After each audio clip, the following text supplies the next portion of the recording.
तो जैसा कि आपका एक बार फिर से अपने चैनल में जो है वार्ता ऑफ बायोलॉजी उसमें स्वागत है। और हम लोग मेंडल का जो लॉ पढ़ रहे थे, मेंडेलियन लॉ।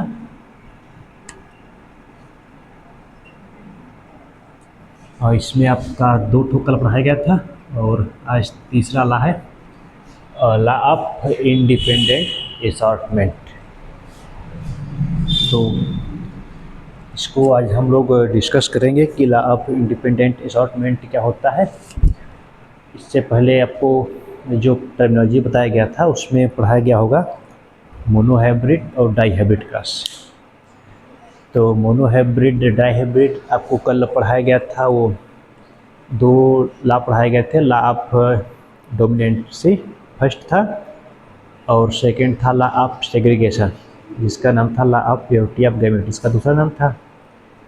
और आज ये तीसरा आपका है लॉ ऑफ इंडिपेंडेंट असॉर्टमेंट। तो जैसा कि कल आपने पढ़ा था कि लॉ ऑफ डोमिनेंसी किस पे आधारित था, मोनोहाइब्रिड क्रॉस पे, और यह आपका किस पे डिपेंड है, डाईहाइब्रिड क्रॉस पे। तो डाईहाइब्रिड क्रॉस क्या होता है, in this type of cross when parent differ into 2 pair contrasting character, 2 pair character are different।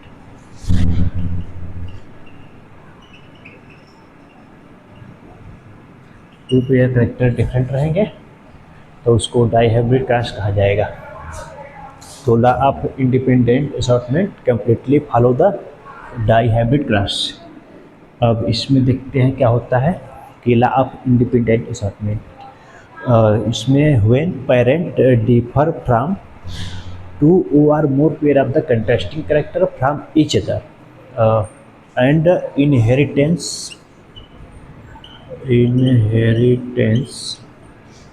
of the one pair of character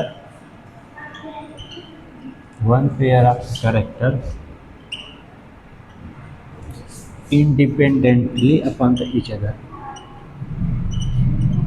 then upon another pair are called law of independent assortment. That means इसमें बताया गया कि जब parent 2 pair character या 2 से अधिक pair character different होते हैं एक दूसरे से, और उसमें 1 पेयर या single pair character independently inheritance होता है, मतलब कि स्वतंत्र रूप से फर्स्ट जनरेशन में शो होता है। इनहेरिटेंस का मतलब भी जब पढ़ाए थे तो उसमें टर्मिनोलॉजी बता दिए थे कि transmission of character from one generation to another generation, that is called inheritance. और इंडिपेंडेंट मतलब समझ रहे हैं कि स्वतंत्र रूप से, स्वतंत्रता मिला था हमको। तो इसमें कह सकते हैं कि लॉ ऑफ इंडिपेंडेंट असॉर्टमेंट में when parent are differ from 2 or more pair of character from each other and transmission of 1 pair of character independently upon the another pair are called law of independent assortment. जैसे कि 2 pair character है और उसमें से 1 pair character किसी भी के ऊपर इंडिपेंडेंट रूप से ट्रांसमिट हो from one generation to another generation, that is called the law of independent assortment.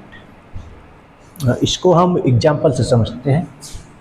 जैसे बताया गया कि डाईहाइब्रिड क्रॉस फॉलो करता है, तो इसमें आपका एग्जाम्पल क्रॉस करा लेते हैं। एक मान लीजिए 2 पेयर का बात हुआ है, तो इसमें येलो और राउंडेड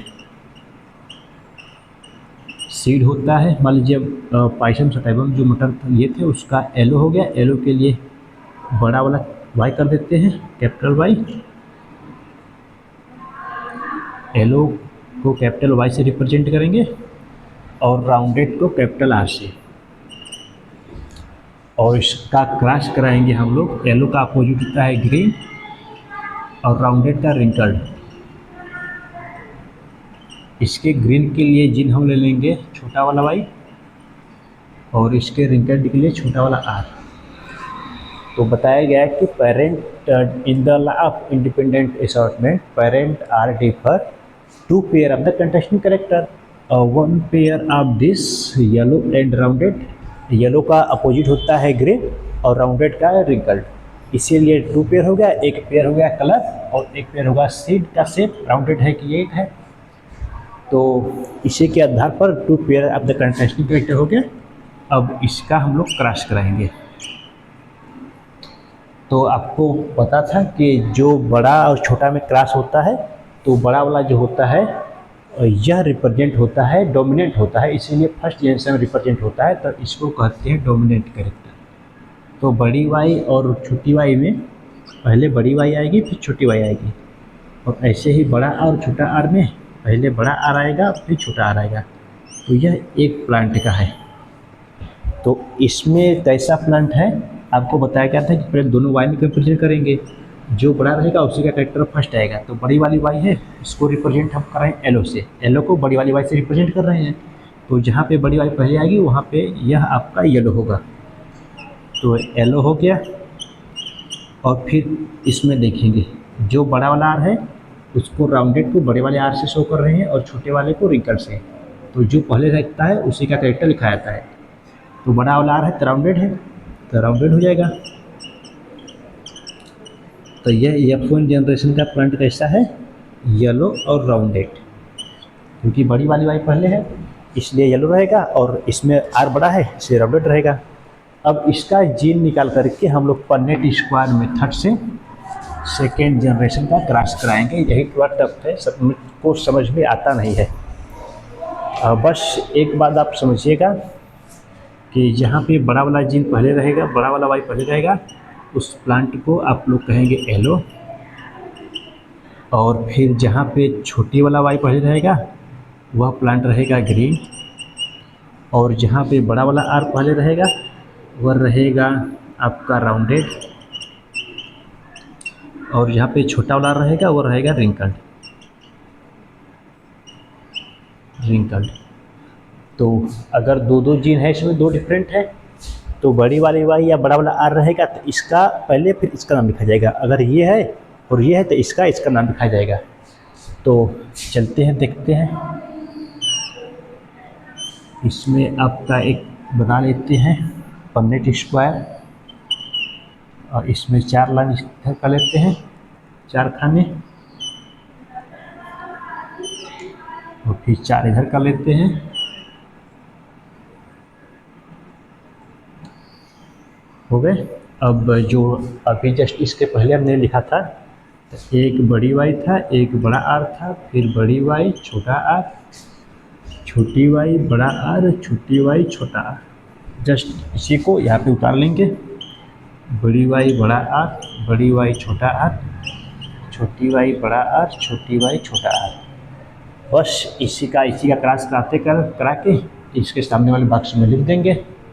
तो बड़ी वाई बड़ा आर, बड़ी वाई ये है और बड़ी वाई ये है, दोनों बड़ी वाई, फिर एक बड़ा आर, फिर ये छोटा आर। जस्ट ऐसे ही इसका भी अब इसके साथ कराएंगे। तो बड़ी वाई है पहले, फिर छोटी वाई है, फिर दोनों बड़े आर हैं। अब इसके साथ कराएंगे, बड़ी वाई छोटी वाई बड़ा आर छोटा आर। फिर अब इससे करा के इसमें, इससे करा के इसमें, इसी से करा के इसमें, फिर इससे करा के इसमें, इसके नीचे वाले बॉक्स में ऐसे ही चारों का करा के लिख देते हैं इसी में। अब बड़ी जो रहेगा वह पहले आएगा और जो छोटा रहेगा वो बाद में आएगा, चाहे आर हो या वाई हो। सॉरी, यहाँ पे दोनों छोटे आर हैं तो ऐसे लिख देते हैं छोटे आर। फिर ये बड़ी वाई है, फिर छोटी वाई, बड़ा आर छोटा आर, और बड़ी वाई छोटी वाई और दोनों छोटे आर हैं। और इसमें देखते हैं बड़ी वाई ऊपर है तो बड़ी वाई आएगा, यहाँ छोटी वाई है, बड़ी वाई फिर छोटी वाई, फिर दोनों बड़े आर हैं। फिर ये छोटी वाई है बड़ी वाई, तो बड़ी वाई पहले आएगी, बड़ी वाई छोटी वाई बड़ा आर छोटा आर, फिर दोनों छोटी वाई हैं और दोनों बड़े आर हैं, और फिर दोनों छोटी वाई हैं और एक बड़ा आर एक छोटा आर। फिर यहाँ पे छोटी वाई बड़ी वाई, तो ये वाला बड़ा वाला पहले आएगा, बड़ा वाई पहले, फिर छोटा वाई, फिर बड़ा आर छोटा आर, फिर बड़ी वाई ऊपर है तो बड़ी वाई, छोटी वाई, दोनों छोटे आर है यहाँ पे, और यहाँ पे देखो दोनों छोटी वाई है, और एक बड़ा आर है एक छोटा आर है, और यहाँ पे देखो दोनों छोटी वाई है दोनों छोटे आर है। अब यह आ गया आपका क्रॉस हो गया। अब इसको हम लोग समझेंगे कि इसका रेशियो कैसे निकलता है। इसका रेशियो है आपका 9:3:3:1। इसी रेशियो को हमको निकालना है। तो इसका जीनोटाइप रेशियो देखेंगे कि पहले बड़ी वाई बड़ा आर ये दोनों एक हैं, तो बड़ी वाई बताए थे कि जहाँ होगा वो येलो होगा आगे, और जो बड़ा आर रहेगा वो राउंडेड होगा। ये प्लांट कैसा होगा? Yellow rounded. एक हो गया येलो राउंडेड, ये भी बड़ी वाई है तो ये भी येलो होगा, इसमें भी ये है तो राउंडेड होगा। दूसरा होगा, फिर ये भी येलो राउंडेड होगा, 3 हो गया, यह भी येलो राउंडेड, 4 ये भी येलो राउंडेड, 5 ये भी येलो राउंडेड, 6 ये भी येलो राउंडेड, 7। अब यह येलो राउंडेड नहीं होगा क्योंकि इसमें आगे बड़ी वाई तो है लेकिन छोटा आर नहीं है और बड़ा आर नहीं है, इससे ये राउंडेड में होके या येलो रिंकल्ड होगा। तो कहते हैं येलो रिंकल्ड, येलो रिंकल्ड एक है। तो पहले हम लोग 9 वाले को खोज लेते हैं, विषात हुआ है, और देखते हैं 2 कहाँ छुपे हैं येलो राउंडेड, जिसमें ये देखो है ये बड़ा वाला वाई तो येलो हो गया राउंडेड हो गया, ये हो गया 8वां आपका मिल गया। और एक बड़ी वाई बड़ा वार कहाँ है? यहाँ पे है, ये आपका 9वां हो गया।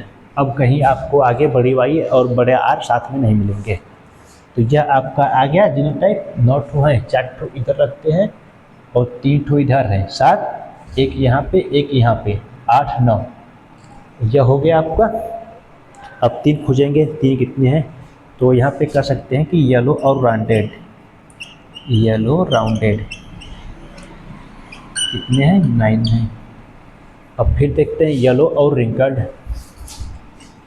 येलो रिंकल्ड अभी तक कितने मिले हैं? एक मिला है जिसमें आगे बड़ी वाई और छोटा आर होगा, तो बड़ी वाई छोटा आर एक यहाँ है, 2 हो गया। और फिर बड़ी वाई छोटा आर कहाँ है? यहाँ है बड़ी वाई छोटा आर, तो यह हो गया 3। येलो रिंकल्ड 3 मिल गए। अब ये देखते हैं 3 और कौन है। ये 3 है आपके, ये 1 2 3। तो ये प्लांट कैसा होगा? छोटी वाई पहले है तो छोटी वाई इसमें पहले रहेगा तो ग्रीन होगा, और बड़ा आर रहेगा तो राउंडेड होगा, तो ग्रीन और राउंडेड, ग्रीन राउंडेड। एक यहाँ पे है ग्रीन राउंडेड, एक यहाँ पे है ग्रीन राउंडेड, एक यहाँ पे ग्रीन, क्योंकि इसमें छोटी वाई पहले है तो छोटी वाई को हम लोग किसे रिप्रेजेंट कर रहे हैं? ग्रीन से, और बड़े आर को राउंडेड से। तो एक बड़ा आर इसमें भी है, बड़ा आर इसमें भी है, बड़ा इसमें भी है, तो आपके 3 हो गए ग्रीन राउंडेड। अब एक बचा है जो सबसे यूनिक है, ये साला ये है, और इसमें छोटी वाई है तो आपका कैसा होगा? ग्रीन होगा, और छोटा आर है तो रिंकल्ड होगा।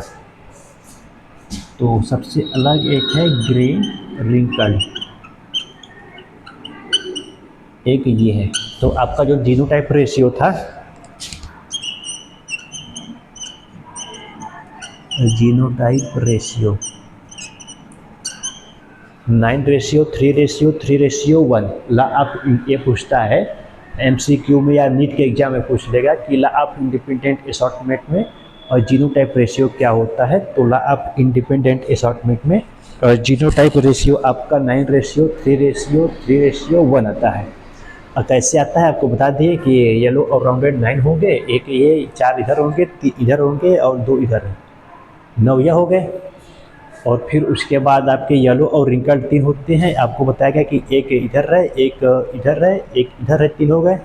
और आपके ग्रीन रिंकल्ड यही तीनों हैं, और एक सबसे यूनिक है जो यहाँ पे है सलाह बैठा हुआ, यह है ग्रीन रिंकल्ड। तो आपके जो ला ऑफ इंडिपेंडेंट असॉर्टमेंट है, उम्मीद है कि समझ में आ गया होगा, और जिसको समझ में आया वो पर्सनली मैसेज कर दे, उसको समझ में आ जाएगा, बता दिया जाएगा, अलग से एक्स्ट्रा क्लास उसका ले लिया जाएगा। इसी के बाद आपका क्लास क्रम वाइज आगे बढ़ता रहेगा। अब हम लोग आगे, अब इसमें एक टॉपिक है, इसको कहते हैं लिंकेज। इसको कल पढ़ा जाएगा। आज के लिए इतना ही। धन्यवाद।